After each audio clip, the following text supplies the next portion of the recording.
Bon, bonjour, bonsoir à tous, salam alaikum. Je vais vous présenter Mohamed Bajrafil. Donc, vous êtes originaire des Comores et vous avez été formé en sciences islamiques et tout particulièrement dans les domaines du fiqh et du soufisme. Donc, Mohamed Bajrafil est docteur en linguistique et chargé de cours à l'université Paris 12. En tant qu'islamologue et théologien, il est secrétaire général du Conseil théologique musulman de France et membre du comité de la fatwa. Il est imam à Ivry-sur-Seine et auteur de plusieurs ouvrages dont le dernier s'intitule L'attestation de foi en islam, la Shahada, paru aux éditions Al-Buraq, et Lettre à un jeune français musulman aux éditions Plein Jour, ainsi que Islam de France, l'an 1, édition Plein Jour également.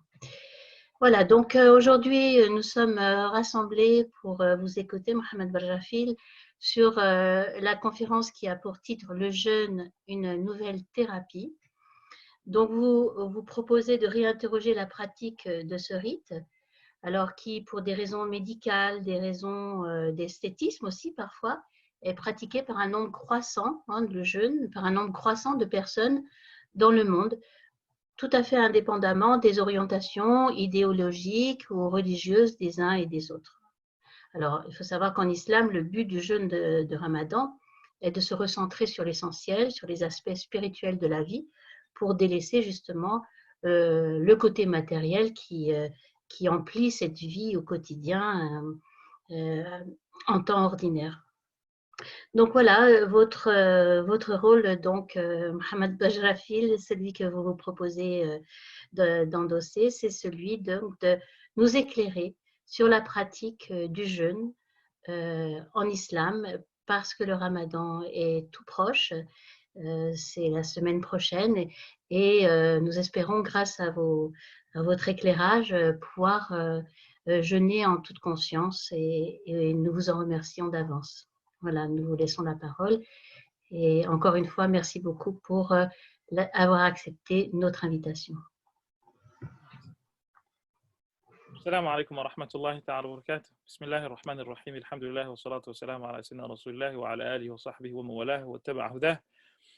أما بعد, je vous remercie, vous, Conscience Soufie, mon frère, ami et collègue Éric Geoffroy pour l'invitation, ainsi que vous tous qui êtes membres de Conscience Soufie, qui, par cette fenêtre, me permettez d'interagir avec, je vois, plus de 200 personnes au sujet de ce thème ô combien important et en cette période ô combien particulière dans notre histoire personnelle, parce que je ne pense pas qu'il sera donné à beaucoup parmi nous, ou à nous tous même, j'espère, ne jamais avoir à vivre une telle situation, mais qui, on le verra, Inch'Allah, peut présenter certains avantages si, naturellement, on sait bien regarder les choses comme il se doit. Alors, le thème que nous souhaiterions aborder ensemble, c'est celui du jeûne comme une nouvelle thérapie.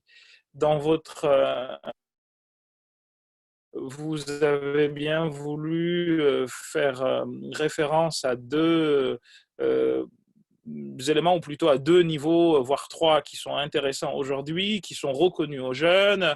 L'un est d'ordre culturel, plutôt corporel, l'autre esthétique, et on les passera. Moi, j'essaierai, Inch'Allah, d'aborder le sujet sur quatre points.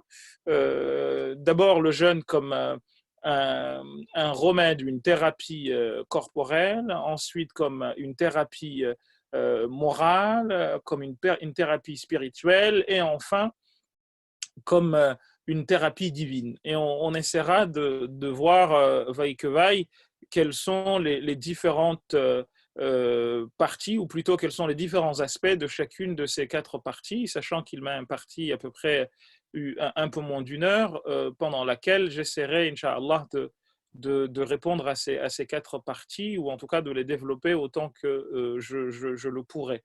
Avant de rentrer dans le vif du sujet, il me semble très important de faire une différence, ou plutôt une présentation succincte de ce que le mot en arabe signifie. Le mot jeûne est traduit en arabe par le mot saum et siyam. qui sont très souvent assez librement utilisés, alors que dans le Coran, ce n'est pas le cas dans les hadiths, on va en parler dans un moment, dans un petit instant. Dans les hadiths, ils sont librement utilisés, les deux vocables, alors que dans le Coran, il en va tout différemment. Dans le Coran, nous avons dans 2 chapitres du Coran, l'un est le chapitre de Maryam, et l'autre c'est dans Surat al-Baqarah.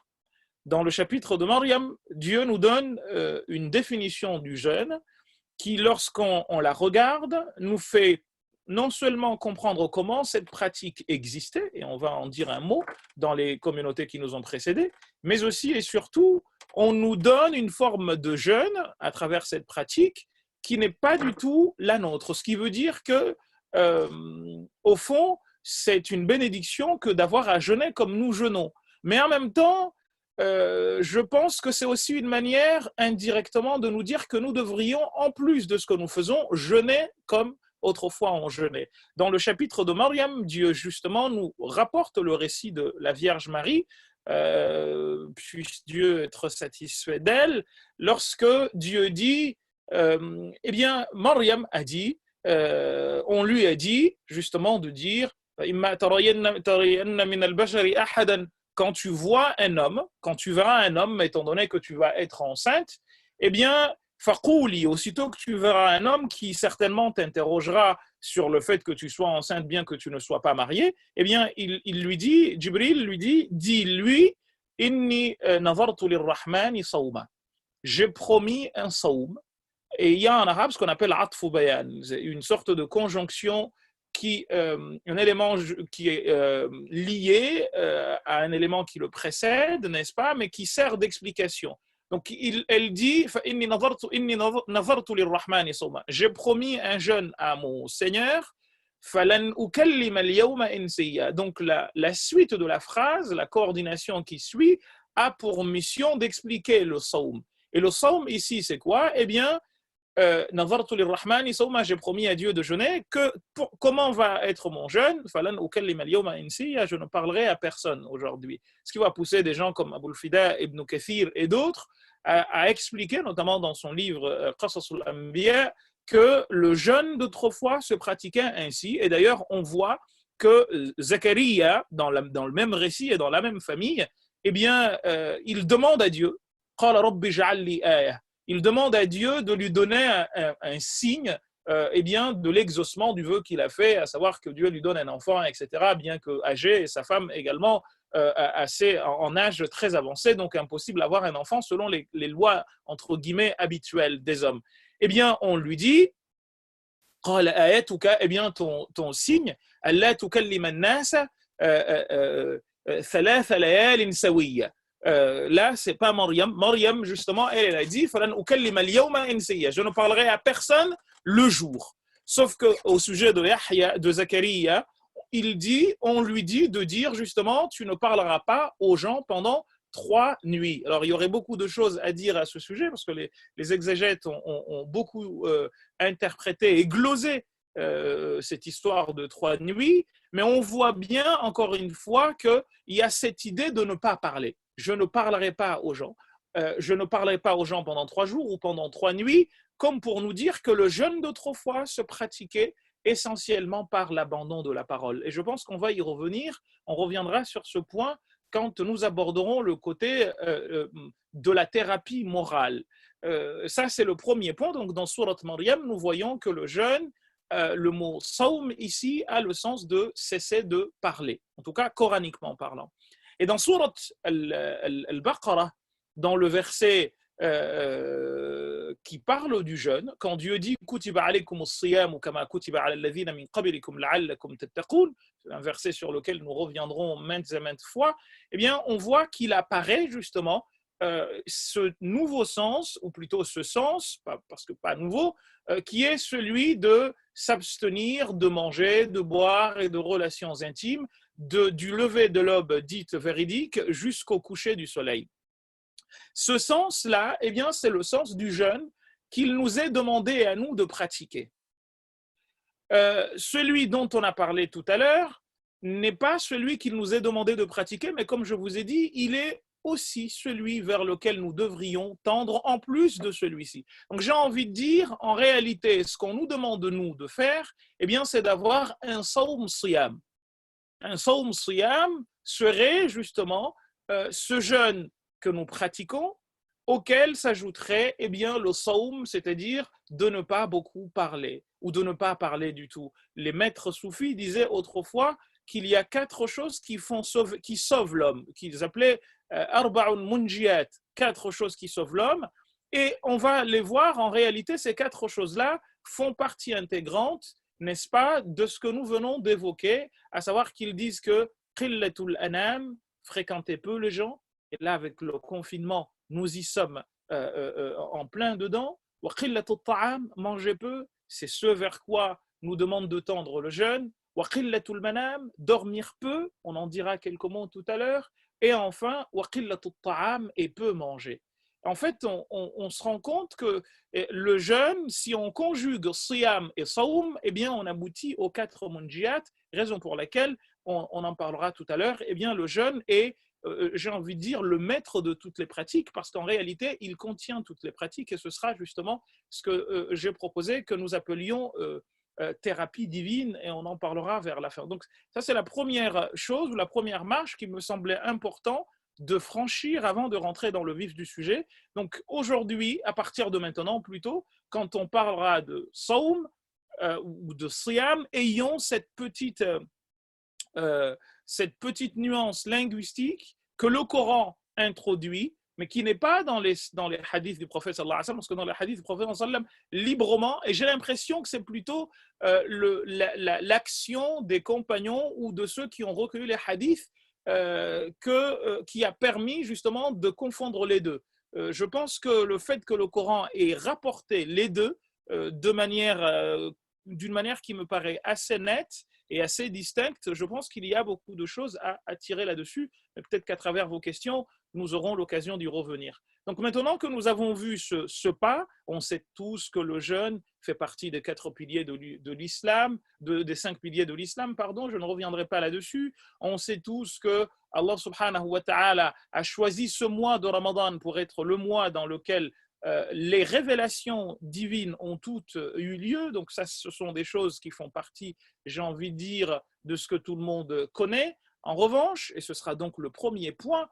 le jeûne n'est pas moins une thérapie du corps. Avant d'être autre chose, en jeûnant, nous exerçons une thérapie sur notre propre corps. Et ce, de 2 manières, chers amis. La première, le prophète sallallahu alayhi wa sallam nous la donne dans un hadith dont la chaîne de transmission est très discutée, certains le considérant comme un hadith inventé, qu'on appelle hadith mawdoua. Ce hadith nous dit « As-sawmu sawmu tasihhu » jeûnez et vous retrouverez la santé. Qu'est-ce que cela veut dire concrètement? On le voit aujourd'hui que quand on jeûne, et ça a été dit par notre sœur en propos liminaire tout à l'heure, eh bien, le corps se repose, et notamment l'estomac, qui a besoin de se reposer, qui a besoin de trouver du repos, et on se rend compte également que ça permet, n'est-ce pas, de perdre du poids, ça permet beaucoup d'avantages. Et ce hadith du prophète, même si selon les canons traditionnels des muhaddithoun, des traditionnistes et traditionalistes, il n'est pas authentique, mais on le voit quand même que, eh bien, aujourd'hui, toutes les études médicales en médecine prouvent que le jeûne a une valeur thérapeutique indiscutable, et c'est la raison pour laquelle d'ailleurs il est pratiqué un peu partout dans le monde. Il y a même des cliniques dans le monde, en Suisse, si ma mémoire est bonne, mais également en Russie, dans lesquelles eh bien, les gens se sont spécialisés à faire le jeûne tel que nous le pratiquons aujourd'hui, voire de manière beaucoup plus difficile, parce que privant les gens de nourriture, etc., en leur donnant à boire, ce qui conduit parfois à des excès, et ce n'est pas le but ici. Donc nous voyons là que ce n'est pas par hasard qu'Allah subhanahu wa ta'ala nous a demandé de jeûner. Nous jeûnons justement pour donc cet intérêt du corps. Un autre aspect, c'est celui que le prophète sallallahu alayhi wa sallam nous enseigne dans le hadith qui cette fois-ci est accepté selon les conditions traditionnelles de nos muhaddithoun, qui dit eh bien, le jeûne, enfin, pas le jeûne directement, mais il dit que l'homme ne remplit pas un récipient aussi mauvais que le ventre. Le ventre est considéré comme un mauvais organe quand il est rempli. Et pourquoi est-il considéré ainsi?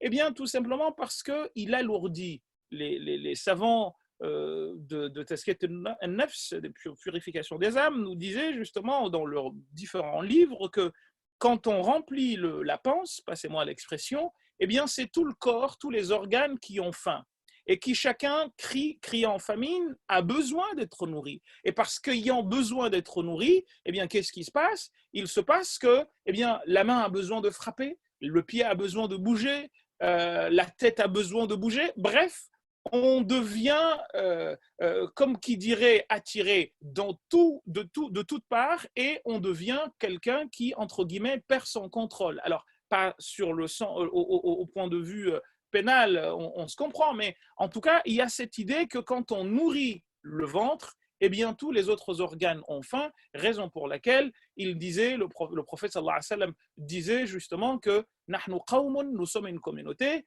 la na'kulu hatta najua, qui ne mange pas avant d'avoir faim. Et quand nous mangeons, la nashba, on ne se rassasie pas. L'imam al-Ghazali dit d'ailleurs une très belle phrase qui, à chaque fois que j'y pense, me fait peur, mais elle est criante de vérité. Il dit أول بدعة, la première invention ابتدعها المسلمون بعد وفاة الرسول, que les musulmans ont faite après la mort du prophète, eh bien, shaba, c'est le fait de se rassasier. C'était quelque chose qui leur était pas habituel. Omar ibn al-Khattab, il nous est rapporté qu'un jour, il était avec un de ses enfants et il l'entend dire Qarimna ila lahmin. On a envie de viande. Et il lui a donné comme une tapette en lui disant mais comment ça tu peux avoir envie de viande?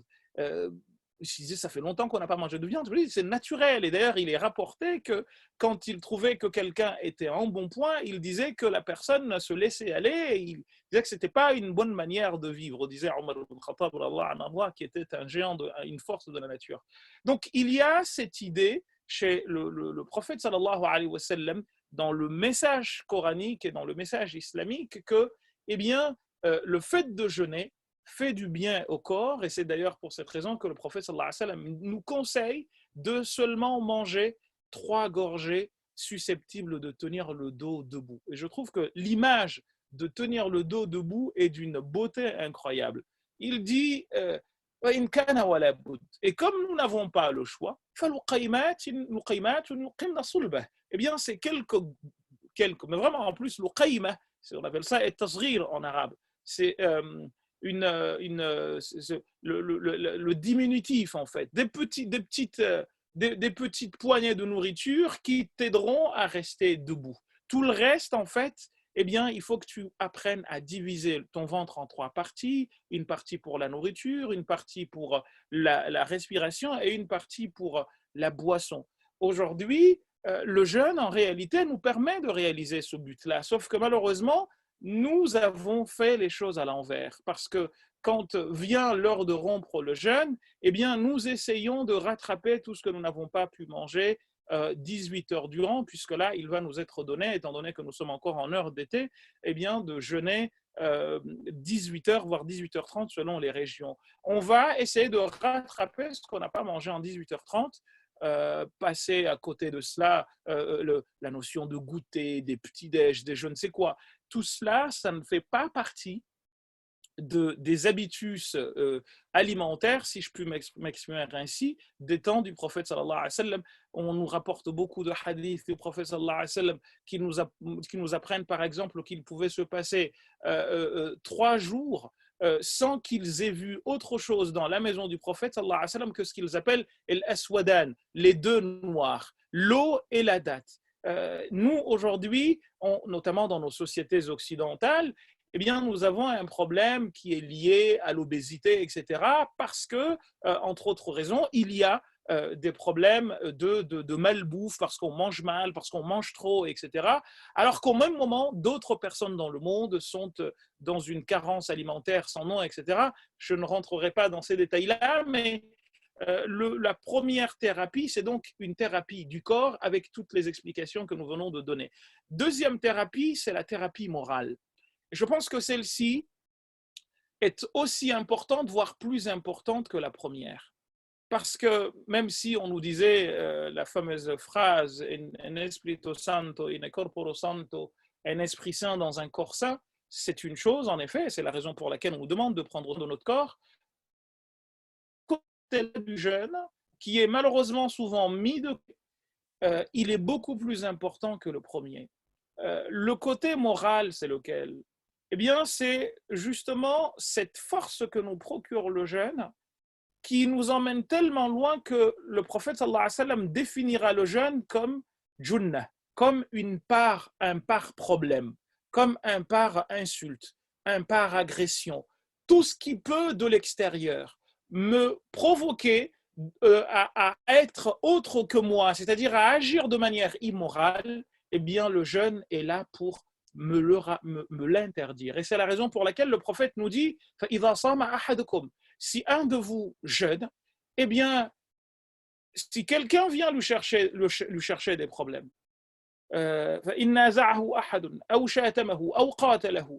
si une personne vient de l'extérieur et lui cherche des problèmes pour qu'il se dispute avec lui, pour qu'il fasse ceci ou cela en mal, eh bien qu'il dise inni sa'imun, inni sa'imun. Je suis jeûneur, je suis jeûneur. Les savants disaient autrefois que, en fait, la première fois où tu dis je jeûne, c'est pour toi. Et la seconde, c'est pour la personne à laquelle tu t'adresses qui te cherche des problèmes. Pour toi, tu te dis, en fait, je suis en contact avec mon Seigneur, donc je n'ai pas à trahir l'assise de mon Seigneur en faisant quelque chose qui ne sied pas à cette assise. Et la seconde est en direction de celui qui te cherche des problèmes en lui disant attention, je fais partie des amis de Dieu parce que je suis en sa compagnie. Or, Dieu nous dit dans un propos celui qui fait du tort à un de mes amis, c'est qu'il me déclare la guerre. Donc, on lui dit attention, ne viens pas, ne te mets pas dans des problèmes. Et moi, je me dis, ah ben, en fait, je suis déjà sous la protection de Dieu. Je suis déjà en relation avec mon Seigneur. Eh bien, il n'est pas digne de moi.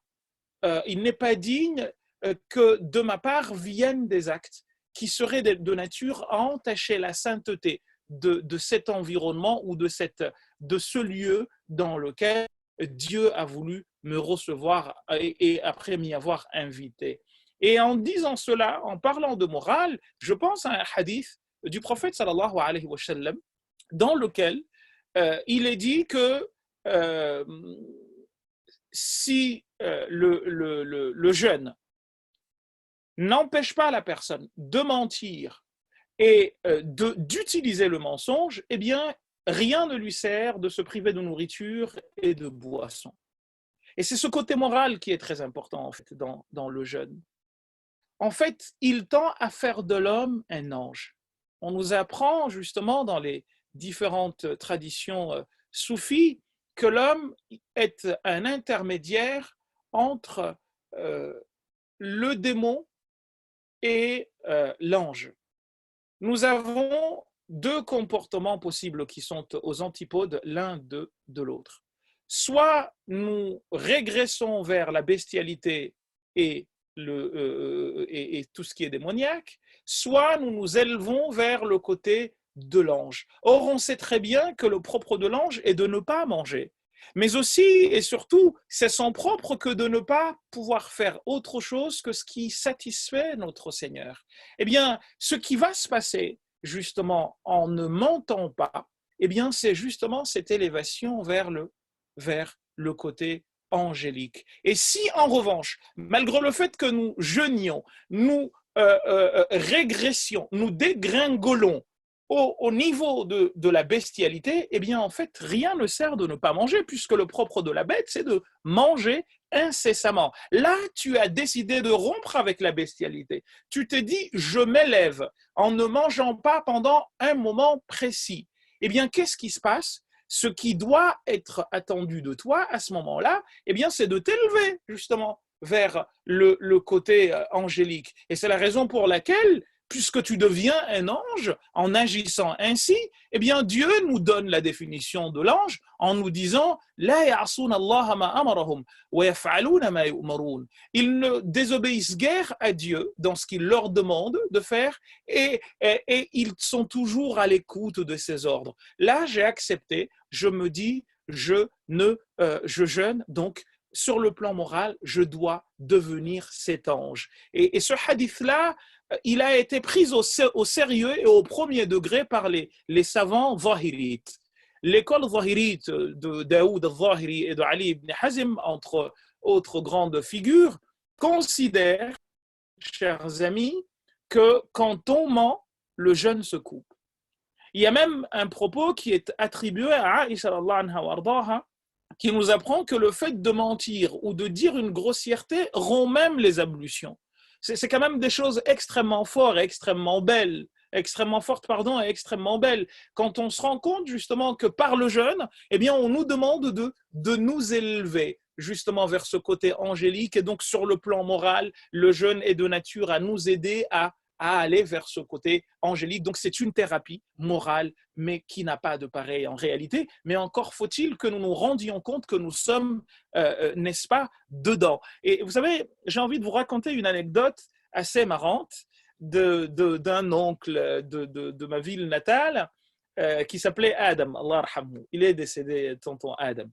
Et c'était quelqu'un de très gentil, mais qui démarrait au quart de tour. Il était très irascible. Et moi, je n'ai pas vécu la scène, mais on nous l'a raconté tellement elle a marqué les esprits des gens dans la ville. Il m'a été raconté une fois qu'il s'est disputé avec une dame pendant le mois de Ramadan. Mais lui, il avait compris quand même le sens du Ramadan. Parce que malgré ce qui va suivre, qui va vous faire rire, quand il se disputait avec la dame l'agressait pendant le mois de Ramadan et lui, il n'arrivait pas à répondre. Il s'est dit, mais tant que je suis en jeûne, je ne peux pas répondre à cette dame. Qu'est-ce qu'il faut? Il a dit, il faut que je sorte du jeûne. Donc, il a pris une noix de coco, il l'a cassée, il l'a bu en pleine journée et maintenant, il lui dit, viens, je vais t'agresser parce que tant que j'étais dans le jeûne, j'étais dans la protection de Dieu, j'étais dans l'assise de Dieu, je ne pouvais pas lui répondre. Alors, l'acte de tonton Adam peut paraître très maladroit, voire condamnable, répréhensible et tout ce que vous voulez. Mais en réalité, au départ, j'avais été choqué, mais en y pensant, je me suis dit, mais il avait raison, tonton. C'est qu'en fait, il a au moins compris le sens du jeûne. Parce qu'il s'est dit, je suis dedans, donc parce que je suis dedans, je ne peux rien faire sur le plan moral qui puisse troubler la quiétude et la sainteté de l'assise de Dieu dans laquelle j'ai été accepté par mon Seigneur. Donc, c'est une très grande thérapie et aujourd'hui, notamment dans cette période de confinement, les gens parlent beaucoup. Alors que vraiment, la plupart de nos péchés viennent de nos bouches. Si on pouvait apprendre à ne pas parler ou à parler très, très peu, je pense que nous irions très, très loin. Et l'imam al-Nawawi disait dans Al-Azkar, son livre, Al-Azkar al-Muntakhabah, dans lequel il a regroupé les doigts du prophète sallallahu alayhi wa sallam, il rapporte un très beau poème dans lequel il dit Ihfadh lisanaka ayyuha al-insan, protège ta langue ô toi humain, la yaqtulannaka innahu thu'ban, qu'elle ne te tue pas car c'est un serpent. Combien y a-t-il de victimes de leur langue, des victimes de la langue dans les cimetières, des gens dont tout le monde, parmi les plus vaillants, avait peur. Mais leurs langues ont fini par causer leur propre perte. Un propos comorien que j'aime beaucoup dit le fossé qu'une langue creuse, aucune main ne peut le remplir. Et on ne se rend pas compte justement de la dangerosité des propos qui sortent de chez nous. Et Zamakhshari rapporte dans son exégèse qu'il a été demandé à Luqman alayhi salam d'aller par un roi, d'aller chercher les pires organes qui soient au monde. Luqman est parti et il est revenu avec les pires viandes, qui soient, et il est venu, les pires morceaux de viande, comprenons, il est revenu avec la langue et le cœur. Il lui a demandé quelque temps après d'aller lui chercher les meilleures pièces qui soient dans une bête. Et il est revenu avec la langue et le cœur. Et là, le roi lui dit,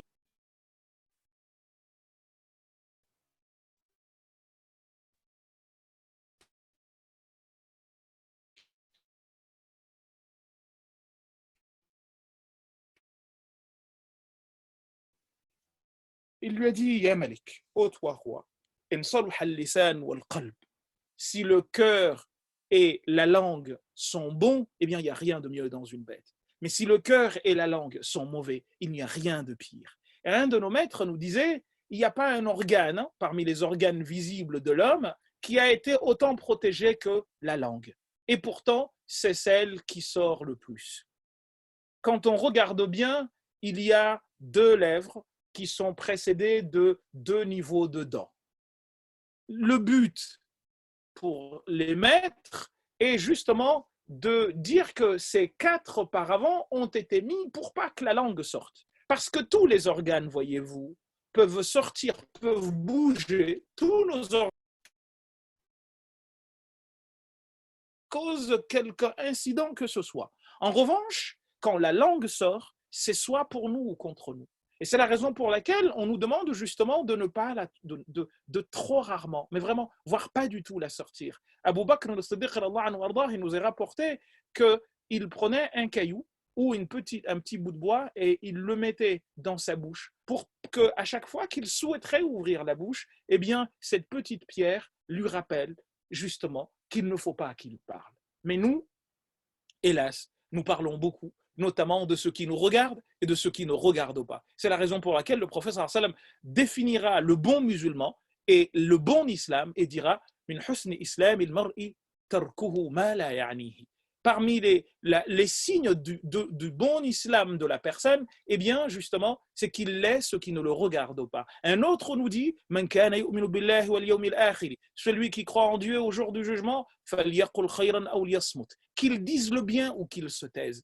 Vous voyez, si sur le plan moral, nous appliquions cela, et grâce aux jeunes, justement, nous devrions pouvoir l'appliquer, eh bien, nous aurions accompli une grosse part de thérapie.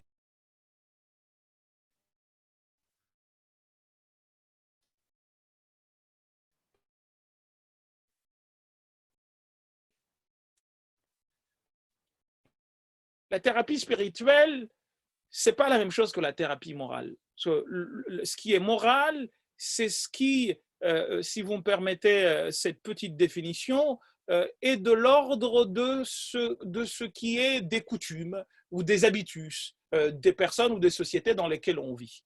Là, on parle plutôt de quelque chose de spirituel, c'est-à-dire ce qui va être, ce qui te met en relation avec ton créateur. Et là-dessus, Dieu nous dit justement ce propos très très beau dans le Coran par lequel le jeûne nous a été prescrit. Le jeûne vous a été prescrit comme il l'a été à ceux qui vous ont précédés. Eh bien, pourquoi? Afin que vous ayez la piété. Les savants ont défini la notion de piété. Et le terme piété en arabe résulte de ce qu'on appelle il maqloub. À la base, c'était un waou, c'était waqa, qui veut dire se protéger. Sauf qu'il y a eu une transformation qui a fait que justement le waou est devenu ta. Donc on parle de taqwa, mais à la base c'est waqa qui veut dire se protéger, et c'est la raison pour laquelle d'ailleurs Dieu dit dans le Coran Ya ayyuhalladhina amanu, ô vous qui avez cru, qu anfusakum wa ahlikum nara. Protégez-vous ainsi que les vôtres contre l'enfer, dont le combustible sera des hommes et des cailloux. Donc le terme taqwa est souvent défini donc comme, je cite, eh bien, le fait de faire ce que Dieu nous a demandé de faire et de nous éloigner de ce qu'il nous a demandé de ne pas faire. C'est une définition qui est globalement admise ici et là. Mais en fait, en regardant le Coran, je vous invite à le faire, on s'aperçoit qu'il y a, comme qui dirait, un écho qui est quasi constamment fait entre, ou établi dans le Coran du moins, entre la notion de taqwa et la notion de justice. Allah subhanahu wa ta'ala, dans un verset que tout le monde connaît, dit وَتَعَاوَنُوا عَلَى الْبِرِّ وَالتَّقْوَى. Aidez-vous à accomplir la bonté, donc les bonnes œuvres, وَالتَّقْوَى et la piété. وَلَا تَعَاوَنُوا عَلَى الْإِثْمِ, donc et ne vous aidez pas à commettre le péché, donc ithm renvoie à birr, et وَالتَّقْوَى وَلَا تَتَعَاوَنُوا عَلَى الْإِثْمِ وَالْعُدْوَانِ, et ne vous aidez pas à commettre l'injustice. L'injustice ici répond à quoi? Répond à la notion justement de piété. Et dans d'autres versets justement du Coran, eh bien, par exemple, Dieu nous dit au début de Surat Al-Baqarah, Alif Lam Mim ذلك الكتاب لا ريب فيه هدى للمتقين. Qui sont-ils? الذين يؤمنون بالغيب ويقيمون الصلاة ومما رزقناهم ينفقون والذين يؤمنون بما أنزل إليك وما أنزل من قبلك وهم بالآخرة هم يوقنون أولئك على هدى من ربهم وأولئك هم المتقون. Pourquoi هم المفلحون? Pourquoi en fait dire cela? C'est parce que justement la pire des injustices, c'est d'associer, c'est d'attribuer à quelqu'un d'autre que Dieu ce qui ne peut être attribué qu'à Dieu parce que c'est à lui. Et c'est la raison pour laquelle d'ailleurs, lorsque Luqman alayhi salam, il parle à son fils de ce qu'il doit à Dieu, il lui dit Ya bunayya, fiston, la tushrik billah, n'associe point Dieu à quelque être que ce soit, ou n'associe pas quelque être que ce soit à Dieu. Pourquoi? Inna shirka la zulmun azim, car l'association est une injustice énorme. Donc on voit bien que taqwa, c'est justement le contraire de zulm, le contraire d'injustice. Wala ta'awanu 'ala al-birri wala ta'awanu 'ala al-ithmi wal-'udwan, pardon, ne vous aidez pas à accomplir le péché et l'injustice. Donc le jeûne est cette pratique dont Dieu dit que le rôle est de nous permettre de nous inscrire dans la piété, donc dans cette spiritualité, donc dans cette proximité avec Allah subhanahu wa ta'ala, parce qu'il dit lui-même Inni harramtu dhulma ala nafsi wa harramtuhu ala nas. Je me suis interdit l'injustice et je l'interdis aux gens. En parlant ainsi, eh bien, on est en train de situer le jeûne donc dans ce côté de la spiritualité. Et quand il le situe dans la spiritualité, il est en train de nous dire que, eh bien, si vous acceptez ce contrat-là, eh bien, je vous inscris parmi les miens. Je vous inscris dans mes assises. Et c'est la raison pour laquelle il dit Al-Hasanatu dans le hadith, le bien vaut bi'ashri amthaliha, vaut 10 fois, ila sab'ati mi'ati da'fin, jusqu'à 700 fois, illa sawm, à l'exception du jeûne. Qu'est-ce qu'il a de particulier? Il dit, eh bien, le jeûne, taraka abdi, mon serviteur, et c'est très très beau, je reviendrai sur la signification de chacun de ces mots. Taraka abdi, mon serviteur a abandonné, ta'amahu, sa nourriture, wa sharabahu, et sa boisson, li ajli, pour moi, rien que pour moi, as-sawmu li, le jeûne m'appartient, wa ana ajzi bih, et c'est moi qui le récompense. En fait, en prenant le terme abd, serviteur, c'est la meilleure appellation par laquelle le prophète sallallahu alayhi wa sallam a été interpellé par Dieu. Deuxièmement, quand vous regardez dans Surat Al-Kahf, quand Dieu parle de son ami, Al-Khadr, Bali ibn Malkan, il dit abd, serviteur. Et ce qui est beau ici, c'est que le serviteur va être plus savant dans un domaine précis que le messager. Parce qu'en réalité, le messager, son plus grand degré, c'est d'être serviteur. Et comme celui à qui Dieu, dans ce chapitre, donne le titre de serviteur, c'est Al-Khadr, il était normal qu'il devienne le professeur de celui qui est appelé Rasoul seulement. Parce qu'en fait, Rasoul, il est au-dessus de tout. Mais dans ce point précis, on pourrait développer longuement, étant donné que celui qui reçoit la qualification de Abd, c'est Al-Khadr, eh bien, il était normal qu'il soit plus savant que celui qui est appelé par son nom, Moussa alayhi salam, ifqala Moussa li fatahu la abrahu hatta, quand il lui parle justement du fait qu'il n'allait pas abandonner le voyage tant qu'il n'aura pas trouvé ablugha majma' al-bahrayn ya wamdi huquba. Mais c'est pas ce qui nous intéresse ici. Ce qui nous intéresse, c'est de comprendre que Le fait de dire abdi, mon serviteur, a abandonné ta'amahu, sa nourriture, wa sharabahu, et sa boisson, li ajli, pour moi. Pourquoi dire les choses de cette manière? Parce qu'en réalité, la pratique la plus sincère qui soit, c'est justement celle que tu fais alors que personne ne sait que tu l'as fait. Mieux encore, c'est la pratique que tu accomplis sans que tu te sentes en situation de pouvoir dire finalement je suis quelqu'un. Parce que personne ne sait ce que tu fais. Aucun de nous ne pourrait savoir si Ali ou Philippe ou Marline a jeûné ou pas, si il se cachait chez lui, mangeait et venait nous dire qu'il avait jeûné. On n'en saurait strictement rien du tout. Donc la sincérité par excellence se situe dans le fait que ce que je fais, vous n'avez aucunement la possibilité, à part faire des suppositions, de savoir si réellement j'ai observé le jeûne ou pas. Mais je m'astreins, je m'impose une pratique dont seul Dieu et moi sommes au courant. Personne d'autre n'est au courant de ce que je fais. Et la spiritualité se loge dedans. Et c'est la raison pour laquelle il nous dit, dans beaucoup de versets du Coran, notamment dans Surat al-Bayyin, وَمَا أُمِرُوا, et il ne leur a été enjoint de faire autre chose, إِلَّا لِيَعْبُدُوا اللَّهَ, que d'adorer Dieu, مُخْلِصِينَ لَهُ الدِّينَ, en étant sincère, en lui réservant exclusivement la pratique. Et là, le jeûne est justement cette thérapie spirituelle t'offre cette facilité, parce que la prière, je peux prier pour que les gens disent que je prie, et beaucoup de gens d'ailleurs agissent ainsi. Je peux prier pour que quelqu'un vienne me donner de l'argent. Je peux par exemple faire le métier d'imam pour gagner de l'argent. Je peux, et alors qu'en réalité je m'en fiche royalement. Et ça s'est déjà passé dans l'histoire, et c'est la raison pour laquelle on parle de savants de palais, etc. Parce que tout cela est de nature, n'est-ce pas, à tenter la personne. Le jeûne n'est pas une tentation du tout. Il n'y a aucune forme de tentation dans le jeûne. Au contraire, on te dit en jeûnant, tu t'élèves. Et c'est pour cette raison que tout à l'heure, on a parlé de thérapie morale. Donc, c'est vraiment une pratique dont le but principal est d'être un facilitateur. Et c'est la raison pour laquelle, on reviendra au verset, Dieu dit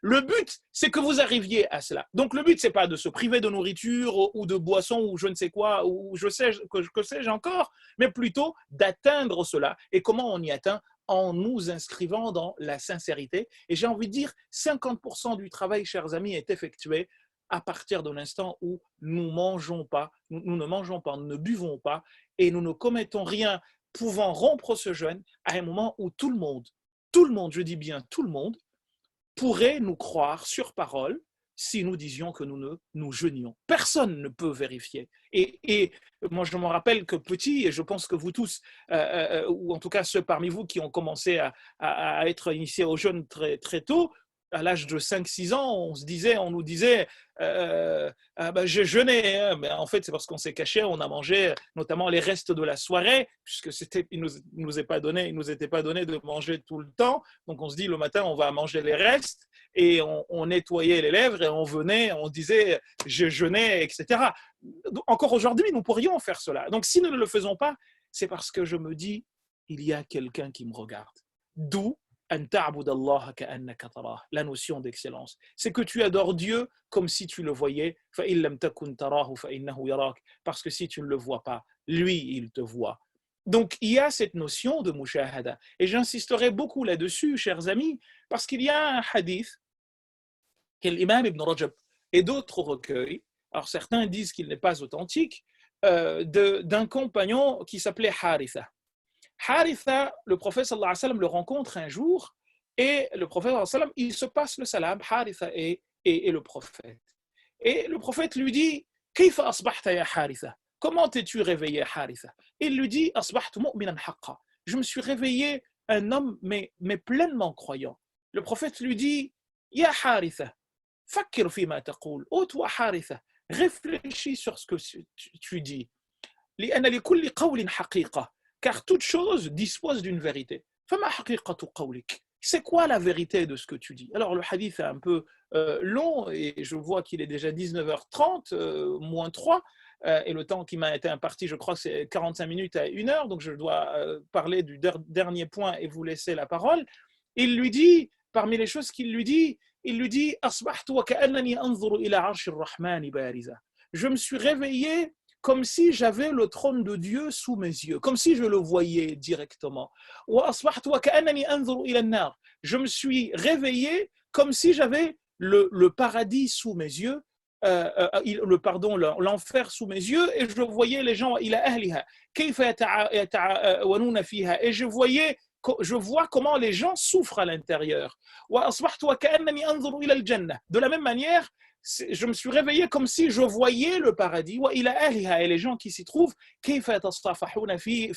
comment ils s'enlacent les uns dans les autres. Alors le prophète aurait touché la poitrine de Haritha et lui aurait dit, Ya Haritha, ô toi Haritha, abshir, je te fais une bonne annonce, car tu es un serviteur dont Dieu a illuminé le cœur par la lumière de la foi. Donc on est vraiment dans cette idée, c'est ce que le Mutasawwif appelle al-mushahada. Alors ce n'est pas du tout la notion de kashf dont notre frère Younes pourrait parler longuement, parce qu'il y a consacré pas mal de travaux, mais ici c'est dans l'idée de se préfigurer, de s'imaginer. De s'imaginer devant Dieu.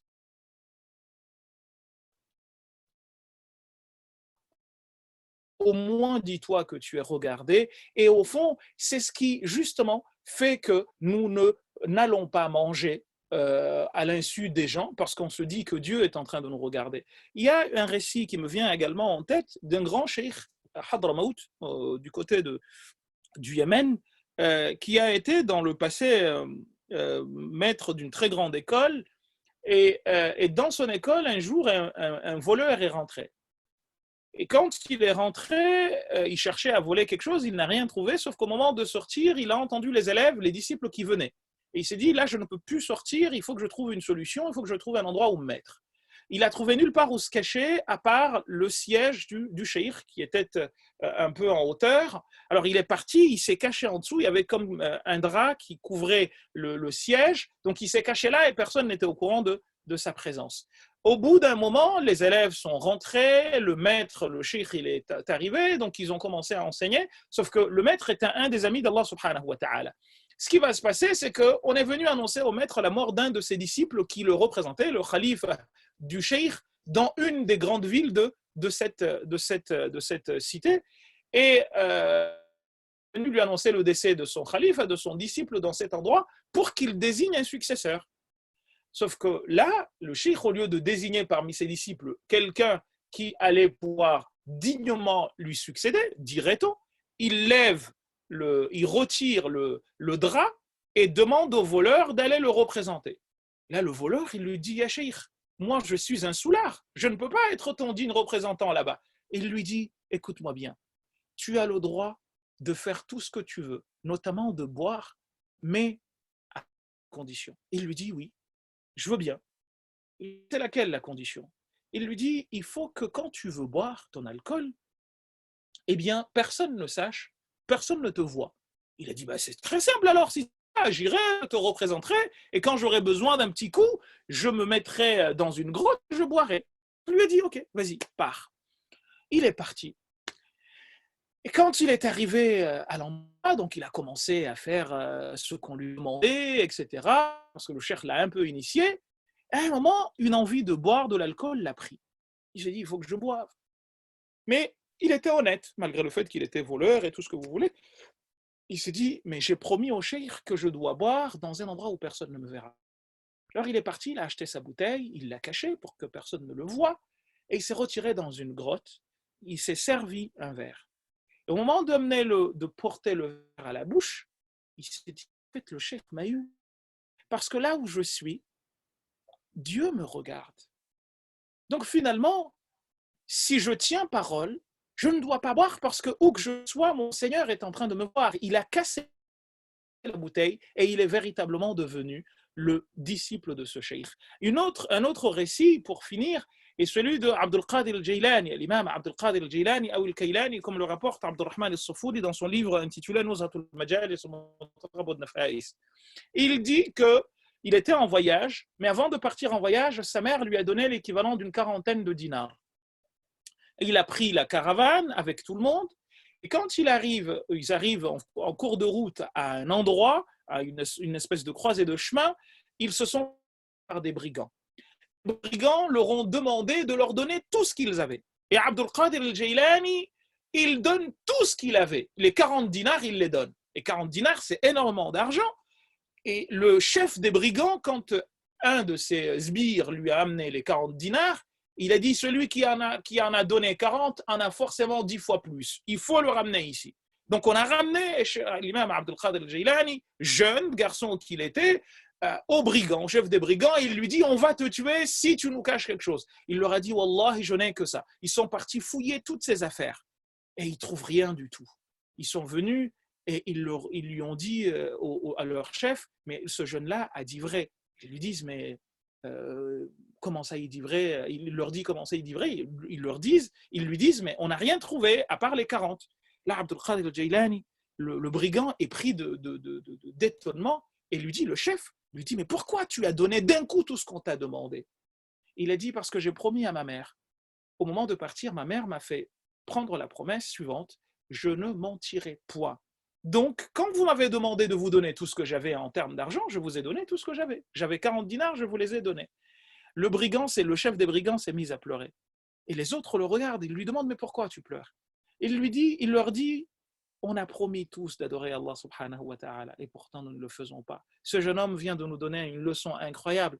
Donc, puisqu'il nous a donné cette leçon, eh bien moi qui suis beaucoup plus vieux que lui, d'avoir menti à Dieu, alors à partir de maintenant, je renonce à être brigand pour devenir cet être qui sait tenir les promesses qu'il a faites à Dieu. C'est quelque chose d'extraordinaire donc de pouvoir dire je ne fais pas ce que j'aurais pu faire à l'insu des gens. Et donc c'est une thérapie spirituelle d'un niveau incroyablement développé. Et quatrième et dernière thérapie, pour que vous puissiez poser les questions, je l'ai appelée la thérapie divine.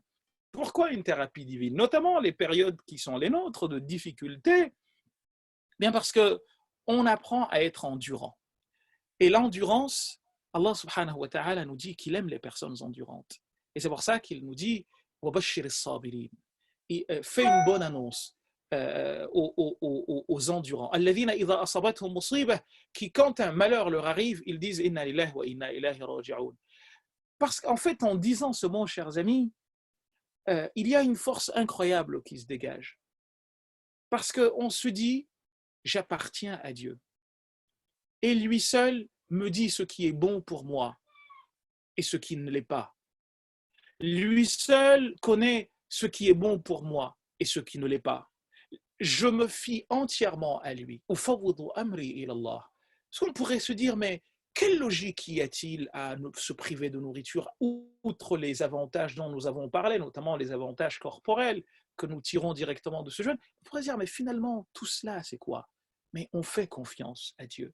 On se dit, il nous a dit que celui qui jeûne, celui qui agit, eh bien, il a telle récompense. C'est la raison pour laquelle l'imam Waqi' nous dit qu'un verset du Coran nous dit « Kulu washrabu » qu'il sera dit au paradis aux gens mangez et buvez hani'an bima aslaftum fil ayyam al-khaliyah, eh bien en cadeau de ce que vous avez fait dans les jours passés. Waqi', qui est un des shuyukh de l'imam Shafi'i, dit eh bien c'est ce qui va être dit aux jeûneurs là-bas. Donc il y a une thérapie divine, vous disais-je, parce qu'il y a une réconciliation de notre propre cœur avec le Seigneur. Vous savez, ce qui va perdre l'homme le jour du jugement, c'est ce mot tout bête, tout simple. Est-ce que tu as pu résister aux tentations de ton cœur? Celui qui s'est rappelé la position, dit le Coran, qui sera la sienne devant son Seigneur, et qui s'interdit les passions à son cœur, donc les pulsions, فإن الجنة هي المأوى, eh bien le paradis sera sa récompense. Sera sa demeure. Raison pour laquelle, et ce sera vraiment mon dernier mot là-dessus, il a été dit qu'un roi a voulu tester les savants de son temps et leur a dit, celui parmi vous qui pourra me dire que je suis quelqu'un du paradis, eh bien il aura sauvé ma vie de couple avec une de mes épouses. Et les savants lui ont dit, mais personne parmi nous ne pourra te dire que tu es quelqu'un du paradis, puisque seul Dieu sait qui rentrera au paradis. Il punit qui il veut et il récompense qui il veut. Et donc les savants ont dit, on ne peut pas te répondre. Il y en a un, certains disent que c'est l'imam Shafi'i, peut-être que c'est des Shafi'ites qui ont rapporté le récit, qui a dit, moi je peux te dire si tu es quelqu'un du paradis ou pas. Et là les savants ont dit, mais d'où tu pourras tirer cela? Il leur a dit, du Coran je tirerai la preuve. Ah bon, du Coran tu tireras la preuve, mais le Coran nous le lisons tous et nous le connaissons tous par cœur au même titre que toi. Il leur a dit, appelez-moi le roi. Donc le roi a été appelé et il lui a dit, est-ce qu'il t'arrive de vouloir, de désirer des choses que tu t'interdis bien que tu les désires? Il lui dit, bien sûr qu'il m'arrive souvent des choses, je voudrais faire telle chose, je voudrais nommer telle personne ou enlever telle personne de telle fonction ou faire telle chose que je ne fais pas parce que je n'ai pas envie de céder à mes desiderata. Eh bien, il lui dit, sache que tu vas aller au paradis, tu es quelqu'un du paradis. Il lui dit, mais pourquoi? Comment tu peux le justifier? Il a cité le verset que je viens de vous dire, en lui disant, celui qui se préfigure, qui s'imagine la position qui sera la sienne vis-à-vis de son Seigneur, lorsqu'il lui sera dit, lis ton livre, il sera ton unique juge aujourd'hui. Eh bien, quand il pense à cela, et s'interdit justement de ces tentations de son cœur, eh bien le paradis sera sa demeure, il ne peut pas ne pas rentrer au paradis. Donc je vous disais que c'est une thérapie divine parce que justement, eh bien, le jeûne nous permet de complètement ces désirs de manger, de boire. Un proverbe comorien dit, celui qui jeûne a vu la chose, a vu la nourriture, a vu la boisson, mais il dit, je n'y cède pas. Et il y aura une petite anecdote que je vous raconterai d'une étude qui a été menée en Nouvelle-Zélande de 1970 et qui, je crois, court jusqu'à maintenant. C'est sans doute une des plus longues expériences scientifiques jamais réalisées sur des hommes, mais je m'arrêterai là-dessus. Voilà les 4 niveaux de thérapie que je souhaitais aborder avec vous et sur lesquels j'espère nous allons pouvoir échanger. Je vous remercie pour votre patience et désolé d'avoir dépassé le temps qui m'a été imparti. Wassalamu alaikum wa rahmatullahi ta'ala wa barakatuh.